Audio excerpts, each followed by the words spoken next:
നാരായണായ നമ. സ്വാമിയേ ശരണമയ്യപ്പ. നമസ്കാരം. എല്ലാ പ്രിയപ്പെട്ട പ്രേക്ഷകർക്കും തൃപ്പാനമഠം യൂട്യൂബ് ചാനലിൻ്റെ പുതിയൊരു എപ്പിസോഡിലേക്ക് ഹാർദവമായ സ്വാഗതം. ഇന്നത്തെ വിഷയം ഉത്രം നക്ഷത്ര ജാതകർക്ക് 2024 ജൂൺ ജൂലൈ മാസത്തിൽ ജീവിതത്തിലേക്ക് വരുന്ന ഗുണാനുഭവങ്ങളും ദോഷാനുഭവങ്ങളും ഏതൊക്കെ രീതിയിൽ എന്നുള്ളതാണ് പറയുന്നത്. ഗ്രഹസഞ്ചാരങ്ങളുടെ അടിസ്ഥാനത്തിലാണ് ഈ ഫലങ്ങൾ ഇവിടെ അവതരിപ്പിക്കുന്നത്. ആയതിനാൽ ഗ്രഹസഞ്ചാരങ്ങൾ കൂടി പറയുന്നുണ്ട്. ഇടവം മിഥുനം രാശികളിലായിട്ടാണ് ആദിത്യൻ സഞ്ചരിക്കുന്നത്. രോഹിണി, മകയിരം, തിരുവാതിര എന്നീ നക്ഷത്രങ്ങളിൽ. ഈ നക്ഷത്രങ്ങളെന്ന് പറയുമ്പോൾ രോഹിണി, തിരുവാതിര ഞാറ്റുവേലകളാണ്. അത് ഭാഗികമായിട്ടും മകയിരം ഞാറ്റുവേല പൂർണ്ണമായിട്ടും ജൂൺ മാസത്തിൽ സംഭവിക്കുന്നു എന്നുള്ളതാണ് കണക്കാക്കേണ്ടത്. അതായത് ജൂൺ 1 ചന്ദ്രൻ ഉത്രട്ടാതി നക്ഷത്രത്തിലായിരിക്കും. ജൂൺ 30 രാശിചക്രഭ്രമണം ഒരു വട്ടം പൂർത്തിയാക്കി ചന്ദ്രൻ മകയിരം നക്ഷത്രത്തിലേക്ക് എത്തുന്നു. ജൂൺ 6 അമാവാസിയും ജൂൺ 21, 22 തീയതികളിലായിട്ട് പൗർണമിയും സംഭവിക്കുന്നു എന്നുള്ളതാണ്.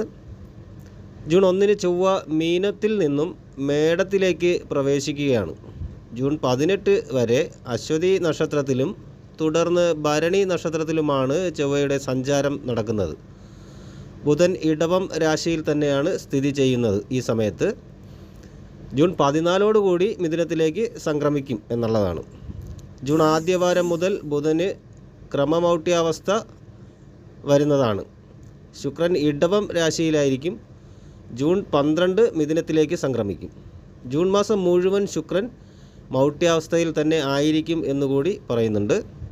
വ്യാഴം ഇടവം രാശിയിൽ കാർത്തിക നക്ഷത്രത്തിൽ സഞ്ചരിക്കുന്ന കാലവും വ്യാഴന് മൗഢ്യം ജൂൺ 4 അവസാനിക്കുകയും ചെയ്യും. ശനി കുംഭം രാശിയിൽ പൂരുരുട്ടാതി നക്ഷത്രത്തിൽ തുടരുകയായിരിക്കും.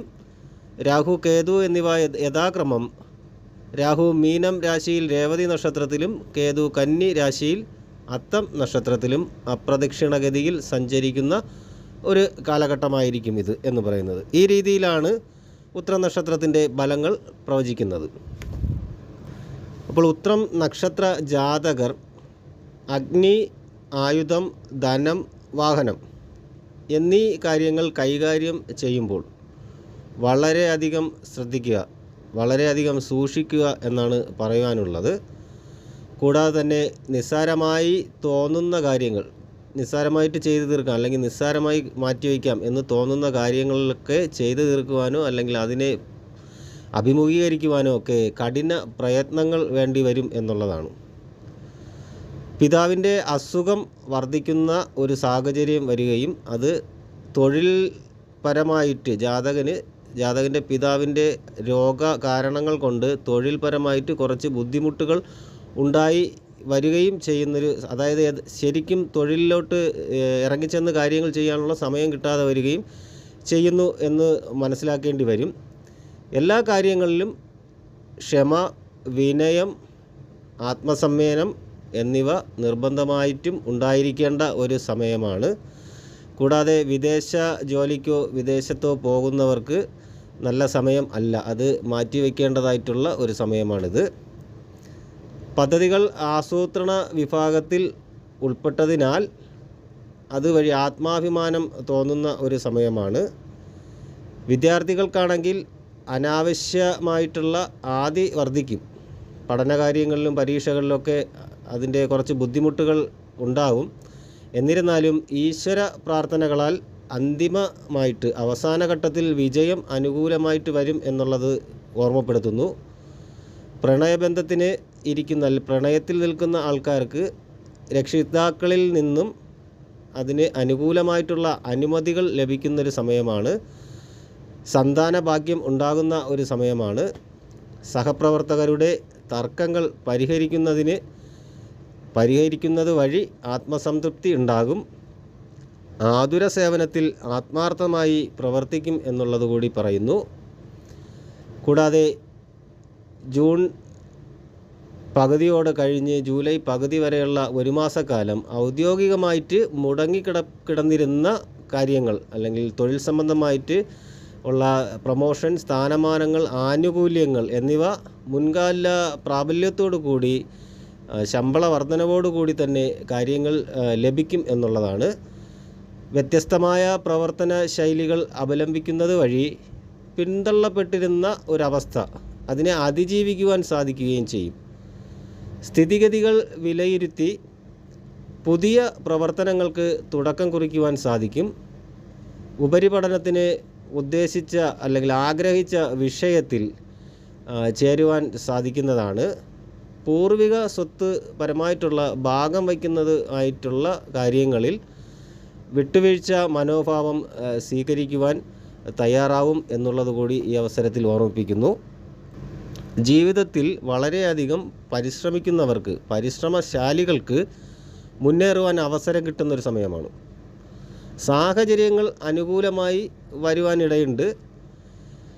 പിതൃസ്വത്തിന്മേലുള്ള തർക്കം പരിഹാരമായി കാണാൻ സാധിക്കും, പരിഹാരത്തിൽ എത്തും എന്നുള്ളതാണ്.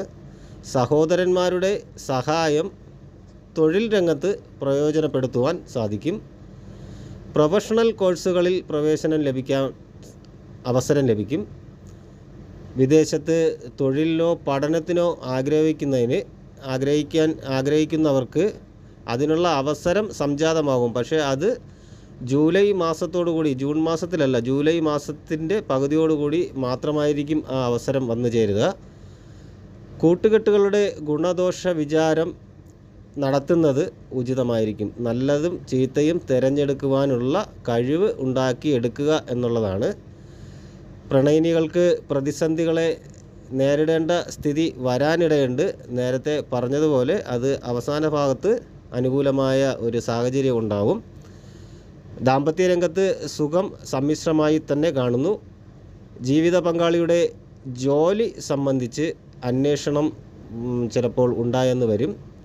തീർത്ഥാടനവുമായി ബന്ധപ്പെട്ട അവസരങ്ങൾ സിദ്ധിക്കും എന്നുള്ളതാണ്. തൊഴിൽ മേഖലകളുമായിട്ട് ബന്ധപ്പെട്ട കാര്യങ്ങൾക്കായിട്ട് ധാരാളം യാത്രകൾ ചെയ്യേണ്ടി വരും. ഗുരു കാരണവന്മാരുടെ അനുഗ്രഹം, ആശീർവാദത്തോടു കൂടി സമർപ്പിക്കുന്ന കാര്യങ്ങൾ വിജയകരമായിട്ട് സാധിച്ചെടുക്കുവാൻ സാധിക്കും. ന്യായമായ ആവശ്യങ്ങൾ പരിഗണിച്ച് നടപ്പിലാക്കിയ മേലധികാരിയോട് ആദരവ് തോന്നും. മാതാപിതാക്കളോടൊപ്പം ജന്മനാട്ടിൽ അല്ലെങ്കിൽ ജന്മഗൃഹത്തിൽ തന്നെ താമസിക്കുവാനുള്ള സാഹചര്യം ഉണ്ടാവും. ഒട്ടേറെ കാര്യങ്ങൾ നിശ്ചയിച്ച സമയത്തിനുള്ളിൽ ചെയ്തു തീർക്കുവാനും വ്യാപാര വിപണന മേഖലകളിൽ സാമ്പത്തിക പുരോഗതി ഉണ്ടാകുവാനുമുള്ള അവസരങ്ങൾ ഈ സമയം വന്നു ചേരും എന്നുള്ളതാണ് ഉത്രം നക്ഷത്ര ജാതകർക്ക്. ഈ രീതിയിലാണ് 2024 ജൂൺ ജൂലൈ മാസത്തിൽ വരുന്ന ഉത്രം നക്ഷത്ര ജാതകരുടെ ഫലങ്ങൾ എന്ന് പറയുന്നത്. ഈ വീഡിയോ നിങ്ങൾക്ക് ഉപയോഗപ്രദമാണെന്ന് തോന്നിയാൽ വീഡിയോ മറ്റുള്ളവർക്ക് കൂടി ഷെയർ ചെയ്ത് കൊടുക്കുകയും വീഡിയോ ലൈക്ക് ചെയ്യുകയും ചെയ്യുക. കൂടാതെ നിങ്ങളുടെ വിലയേറിയ അഭിപ്രായങ്ങൾ, നിർദ്ദേശങ്ങൾ എന്നിവ കമൻറ്റായി രേഖപ്പെടുത്തുക. എല്ലാ നല്ലവരായ പ്രേക്ഷകർക്കും ശുഭദിനം നേരുന്നു. നന്ദി, നമസ്കാരം.